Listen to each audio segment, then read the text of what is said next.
तो चलिए बच्चों, अब हमारा जो टॉपिक होगा वो होगा कोरोशन। कोरोशन क्या होता है? कोरोशन में आप देख रहे होंगे metallic surface appears dull when exposed in air. जब वो एयर में एक्सपोज्ड होता है ना, एयर में क्या क्या पाया जाता है? कार्बन डाइऑक्साइड पाया जाता है, नाइट्रोजन पाया जाता है, मॉइस्चर पाया जाता है वाटर के रूप में। तो ये सब चीज़ एयर में पाया जाता है। तो एयर में जब आप मेटल को एक्सपोज करते हो ना, तो उसका कलर चेंज कर जाता है या वो डल हो जाता है। उसका साइनी अपीयरेंस होता है ना मेटल का, वो डल हो जाता है। इसी को हम लोग बोलते हैं कोरोशन। तो कोरोशन में आप देख रहे हो कि सबसे पहला मैंने कुछ जो मैंने यहाँ एग्जांपल लिया है वो सब काफ़ी इंपॉर्टेंट एग्जांपल दिया जाता है। तो कॉपर में कोरोशन आप देख रहे होंगे, कॉपर वाटर और कार्बन डाइऑक्साइड के साथ रिएक्ट कर रहा है, एयर में पाया जाता है ये। और ये रिएक्ट करके क्या बना रहा है? CuOH का होल टू डॉट CuCO3। इसको हम लोग बोलते हैं बेसिक कॉपर कार्बोनेट। ये है बेसिक कॉपर कार्बोनेट। अब ये बेसिक कॉपर कार्बोनेट जो होता है ना, इसका कलर होता है ग्रीन। आप देखिएगा आपके घरों में जो रखा हुआ होगा ना कॉपर का बर्तन, वो ग्रीनिश हो जाता है। तो ग्रीन इसी की वजह से होता है। ये अच्छा क्वेश्चन भी माना जाता है कि भाई कॉपर एक्सपोज करते हैं एयर में तो क्यों ग्रीन हो जाता है। तो इसका आंसर क्या है कि बेसिक कॉपर कार्बोनेट बनने की वजह से। उसी तरह से आप देख रहे होंगे सिल्वर के जो आर्टिकल्स होते हैं या सिल्वर के जो गहने वगैरह होते हैं ना, वो आप देखिएगा कि ब्लैक हो जाता है। कैसा हो जाता है? ब्लैक हो जाता है। क्यों ब्लैक हो जाता है? एक्चुअली में वो हमारे सराउंडिंग्स में जो पाया जाता है, ये क्या है? Hydrogen sulphide. ये गैस है हाइड्रोजन सल्फाइड। ये इवन हमारे पसीना वगैरह में भी निकलता रहता है, थोड़ा बहुत पाया जाता है ये। तो इसी की वजह से आप देखिएगा कि चांदी के जो आर्टिकल्स हम लोग पहनते हैं ना, वो ब्लैक हो जाता है। किसकी वजह से ब्लैक हो जाता है? ये सिल्वर सल्फाइड के बनने की वजह से। ये क्या है? Silver sulphide.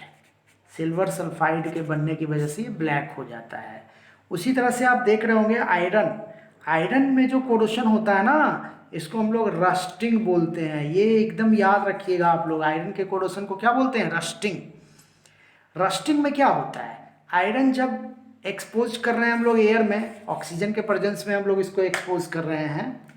ये यहाँ गलत दिया हुआ है। O2 के प्रेजेंस में जब हम इसको एक्सपोज कर रहे हैं, तो आप अब वाटर है, O2 और वाटर के प्रेजेंस में ये क्या बना देता है? तो O2 और वाटर के प्रेजेंस में ये बना देता है, देखते हो, ये है हाइड्रेटेड, क्या नाम है इसका? हाइड्रेटेड आयरन ऑक्साइड, यही नाम है इसका। और इसी को हम लोग बोलते हैं रस्ट। यही है जंग लगना जिसको हम लोग बोलते हैं, है ना। आप देखते होंगे कि ये फ्लफी हो जाता है, मतलब छूट छूट करके गिरेगा। ये आयरन से छूट छूट करके गिरेगा और आयरन के आर्टिकल्स को कमज़ोर भी कर देता है। इसी को बोलते हैं रस्टिंग। जबकि नॉन मेटल में कोरोशन नहीं होता है, ये ध्यान रखना है। नॉन मेटल में कोरोशन नहीं होता है, जबकि मेटल में ही कोरोशन होता है। सिर्फ मेटल ही है जिनमें कोरोशन होता है। अब आप देख रहे होंगे यहाँ पे दिया हुआ है एक्शन ऑफ मेटेलिक ऑक्साइड और non metallic oxide with water.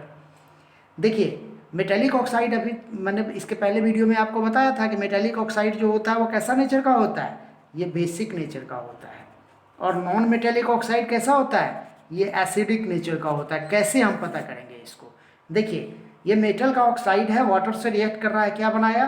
इसका नाम है, मैं नाम लिख देता हूँ यहाँ पे, सोडियम हाइड्रोक्साइड। ये सब नाम आपको ध्यान में रखना है, इंपॉर्टेंट नेम है ये सब। इसका आप लिस्ट बना लेंगे अपने कॉपी में, और लिस्ट बना करके उसका नाम याद रखिएगा तो याद हो जाएगा। बार बार ये सब आएगा आपको, अपने आप याद हो जाएगा। आपको बहुत ज़्यादा रट्टा मारने की ज़रूरत नहीं है।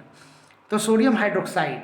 अब सोडियम हाइड्रोक्साइड में अगर हम लिटमस पेपर डालते हैं ना, लिटमस पेपर डालते हैं तो कैसा हो जाएगा? ये कैसा हो जाएगा? सोडियम हाइड्रोक्साइड को अगर लिटमस पेपर डालिएगा तो ये हो जाएगा कैसा? ब्लू।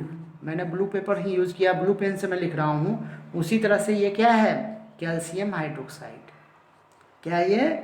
कैल्शियम हाइड्रोक्साइड, या इसी को हम लोग बोलते हैं स्लेग्ड लाइम। क्या बोलते हैं इसको? स्लेग्ड लाइम बोलते हैं, ध्यान रखिएगा।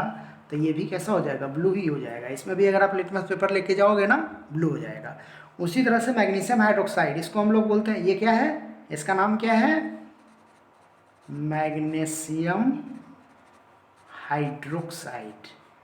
हाइड्रोक्साइड, इसको हम लोग मिल्क ऑफ मैग्नीशिया भी बोलते हैं भाई, मिल्क ऑफ मैग्नीशिया, है ना। एसिडिटी में काम करता है, पेट में अगर एसिड पैदा होता है ना बहुत ज़्यादा, तो वैसे लोगों को मिल्क ऑफ मैग्नीशिया दिया जाता है। तो मिल्क ऑफ मैग्नीशिया, इसमें भी अगर आप लिटमस पेपर को लेके जाइएगा कैसा हो जाएगा, ब्लू। एक और ध्यान देने वाली बात है कि मैग्नीशियम ऑक्साइड जो होता है ना, ये ऑब्टेंड कैसे होता है। तो मैग्नीशियम का रिबन को जब आप बर्न करिएगा ना, मैग्नीशियम के रिबन को जब आप बर्न करिएगा ना, तब आपको मिलेगा क्या, मैग्नीशियम ऑक्साइड। मैग्नीशियम ऑक्साइड आपको तभी मिलेगा।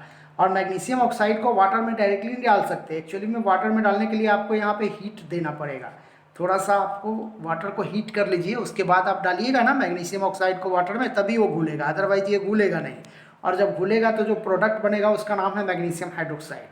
उसी तरह से K2O पोटासियम ऑक्साइड है। पोटासियम ऑक्साइड को हम किस में, वाटर में डालेंगे तो क्या बनेगा, KOH, पोटासियम हाइड्रोक्साइड बनेगा। और इसमें भी लिटमस पेपर का कलर कैसा हो जाएगा, ब्लू होगा।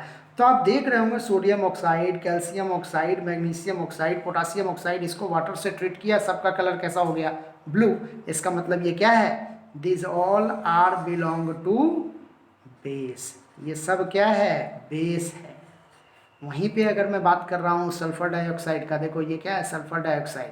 सल्फर डाइऑक्साइड को वाटर से रिएक्ट करवाया, क्या बना जी, सल्फ्यूरिक ऑक्साइड बना। क्या बना, सल्फ्यूरिक ऑक्साइड बना। और सल्फ्यूरिक ऑक्साइड में अगर आप लिटमस पेपर को ले जाइएगा ना, अगर आप लिटमस पेपर को सल्फ्यूरिक ऑक्साइड में ले जाइएगा, कैसा हो जाएगा, रेड हो जाएगा। उसी तरह से इसका नाम है फास्फोरस पेंटाऑक्साइड। क्या नाम है, फास्फोरस पेंटाऑक्साइड। तो फास्फोरस पेंटाऑक्साइड को वाटर से रिएक्ट करवाएंगे, क्या बनेगा, फास्फोरिक एसिड बनेगा। ये बना फास्फोरिक एसिड, और इसमें भी कलर इसका रेड हो जाएगा। ये क्या है, कार्बन डाइऑक्साइड वाटर से रिएक्ट करवाए, ये कौन सा एसिड है, इसका नाम है कार्बोनिक एसिड। क्या नाम है, कार्बोनिक एसिड। और इसका भी कलर कैसा होगा, इसमें भी अगर आप लिटमस पेपर को ले जाइएगा रेड हो जाएगा। उसी तरह से नाइट्रोजन डाइऑक्साइड, और ये बन रहा है आपका क्या, नाइट्रिक एसिड। मैं बार बार आपसे बोल रहा हूँ, इस बात को ध्यान में रखना है कि ये सारे का जो फॉर्मूला है आप अपने कॉपी में, आप अपने नोटबुक में ज़रूर लिख लीजिएगा और याद रखिएगा इसको, आगे बहुत काम देगा ये सारा चीज़ आपको। तो इस तरह से हमने देखा कि कोरोशन क्या होता है और एक्शन ऑफ मेटेलिक और नॉन मेटेलिक ऑक्साइड का वाटर पे क्या एक्शन होता है। इसके बाद का जो वीडियो है उसको आगे बढ़ाते हैं हम लोग।